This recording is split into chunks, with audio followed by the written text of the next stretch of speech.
Hello everyone and welcome back to the channel. I'm Henry Higgins III and this is my spoiler-free review of Captain America Brave New World. It's the second part of my double bill weekend following The Gorge on Friday. And Josh and I went to see this at our local cinema. It's a 2-minute walk up the road there.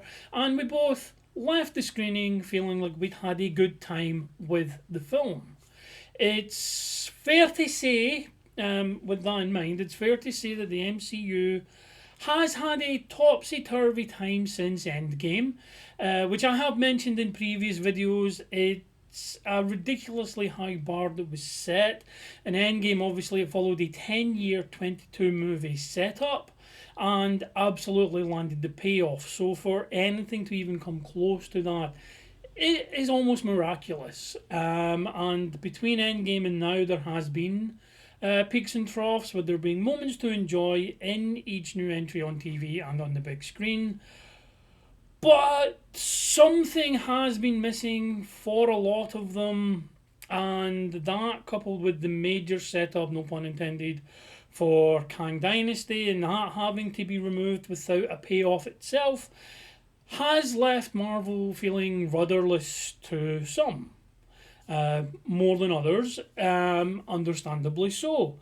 However, with no MCU proper movies in 2024, the studio's taken a break and it is now back with Captain America Brave New World, and that is the first of 3 films from the studio in 2025. So right off the bat, you get the sense of the tone they are going for, with the normal Marvel Studios fanfare opening being replaced with a spy espionage movie style black and white flickering logo. From interviews, this was intentional on the part of director Julius Onah, intended to invoke a feeling of classic spy thrillers from the 70s and the 80s. It's also obvious they were going for a Captain America Winter Soldier vibe with the political slant, while also following up on Falcon and the Winter Soldier, as well as picking up loose threads from both the Incredible Hulk from 2008 all the way back in the beginnings of Phase 1, and the Eternals movie, which seems to have been all but forgotten for the most part. With the unfortunate passing of William Hurt, Harrison Ford takes over the role of Thaddeus Thunderbolt Ross, who at the beginning of the movie, at the outset of the movie, he's just been elected President of the United States, but it doesn't mention if he beat former President Ritson from the Secret Invasion show, or it doesn't even mention who his vice president is, which is strange considering how many presidential briefings there are over the runtime of the film and political events. Anthony Mackie headlines as Captain America Sam Wilson, who we check in on 2 years after the end of Falcon and the Winter Soldier, with him now established and celebrated publicly as Captain America, which is actually genuinely fantastic to see. While returning from Falcon and the Winter Soldier are Danny Ramirez as Joaquin Torres, who takes over the mantle of Falcon from Sam, and Carol Lumbly as Isaiah Bradley, the one forgotten super soldier Captain America from the Korean War, who was imprisoned for 3 decades but was exonerated at the end of the TV show. And I've always wondered if this was the Captain America that Red Guardian is convinced that he fought.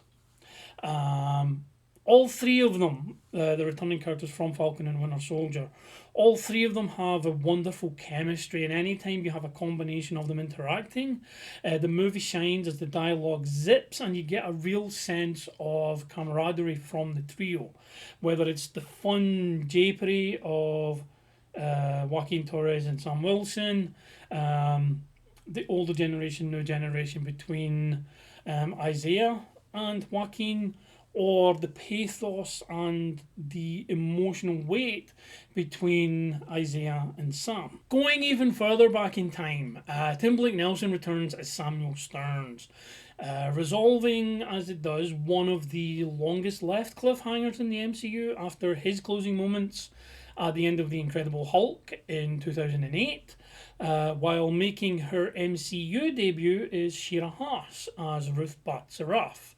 It's an Israeli character from the comics who has a problematic real world history due to the character's association with Mossad and some of the things done in the comics, which are completely ignored in the movie. In the movie, she shares only the character's name, not even the superhero name, and the country of origin, with her on-screen character being a former Black Widow freed from the Red Room in the movie of the same name. Which makes sense in the sense of it seems like any female spy agent has some association with the Red Room in the MCU, but it was quite far-reaching, so that is understandable. You can create a nice link there. And her fighting style is Widow. That seems to be a specific fighting style in the MCU.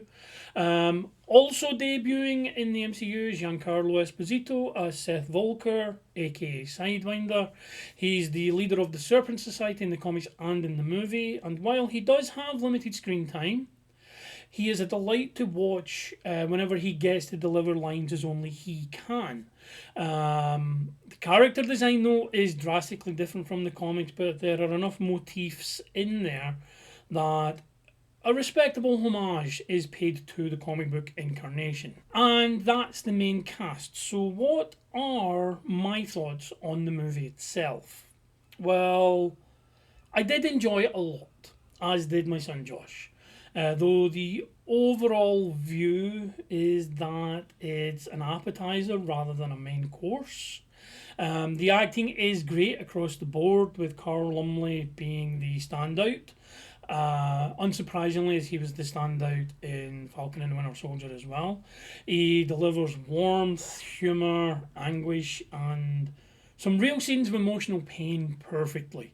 Anthony Mackie also does a great job of trying to live up to the legacy of Steve Rogers, while the character failing to realise that he is creating his own legacy for people to aspire to.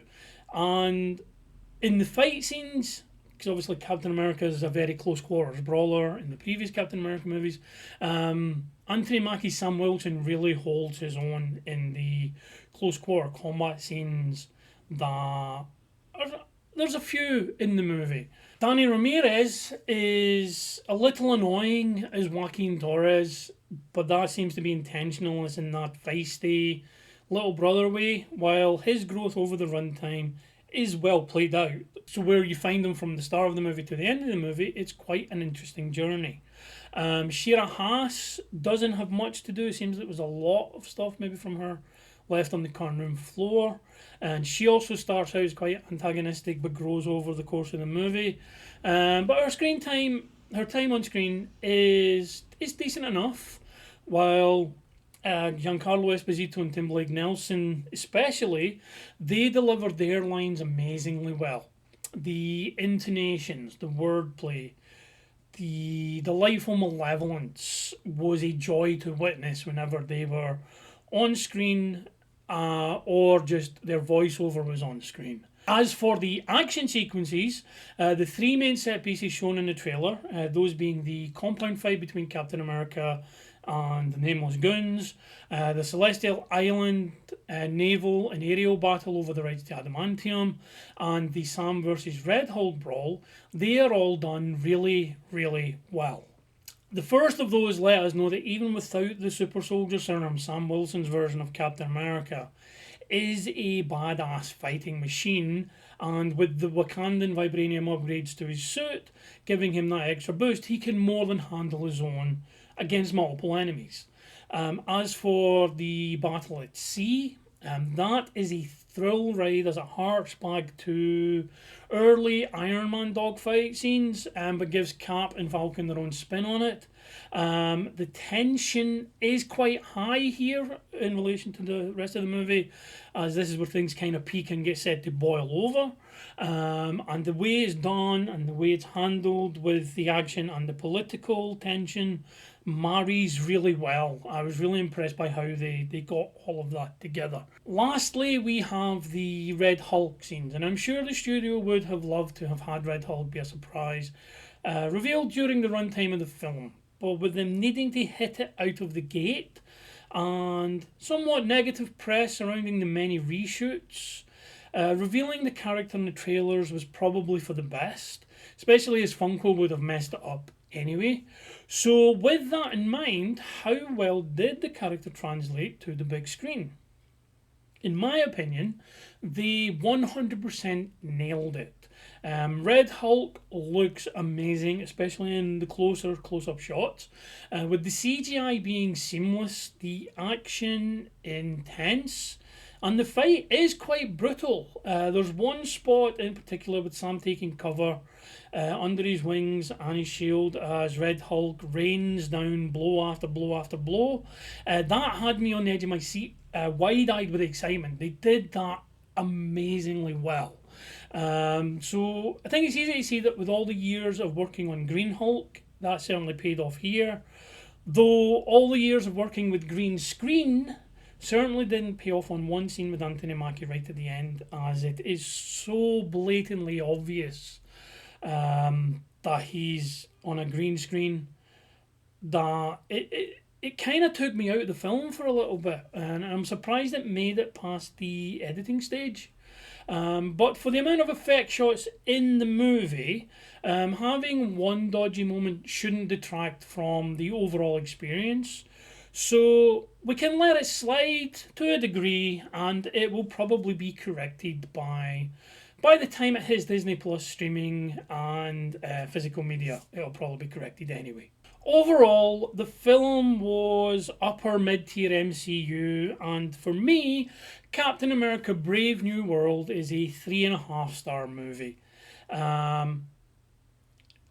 Looking at it in hindsight and having obviously had a night to think about it, perhaps it maybe would have worked better as a 6-episode TV series on Disney Plus. With the amount of plot points that didn't seem to be pushed as far as they could have been, a TV series would have given them more runtime to work with. But I cannot gripe about Anthony Mackie getting a deserved solo movie as Captain America, and I cannot ignore the optics that it would appear that the Black Captain America only gets a TV show. So I can understand a lot of concerns there. I just think that the story, even if this was a Steve Rogers Captain America movie, I think the story they were trying to tell would have been better developed over 6 hours rather than 2. With all that said, though, I do get the feeling that in 3 to 5 years' time, maybe 5 to 10 years' time, we'll look back on Captain America Brave New World in the same way we look at Avengers Age of Ultron. A good experience on its own, but in hindsight, something that is... It's more than the sum of its parts due to it being more of a setup for things to come down the line. So just like Age of Ultron set in motion the events of Civil War, the Sokovia Accords, the Avengers being scattered by the time the events of Infinity War rolled around, Brave New World sets up so much for the future with Red Hulk, Adamantium. Adamantium itself, meaning the Kandans and the Vibranium, are not at the top of the element food chain, and a veiled reference to the multiversal war that is coming via Avengers Doomsday and Avengers Secret War. There is one post-credit scene that is worth staying for. It's definitely a plot development post-credit scene rather than some of the standalone doesn't actually add anything to the overall story. This one does, and this one is the first indication of setting up something much, much bigger. Transition! So now that we have the first of the 4 big comic book movies in the bag, we aim our sights forward to Thunderbolts in May, followed by the double whammy of Superman and the Fantastic Four First Steps in July. July is going to be a packed month because the new Jurassic Park movies in the first week of July, Superman's in the second week of July, and Fantastic Four is in the third week of July.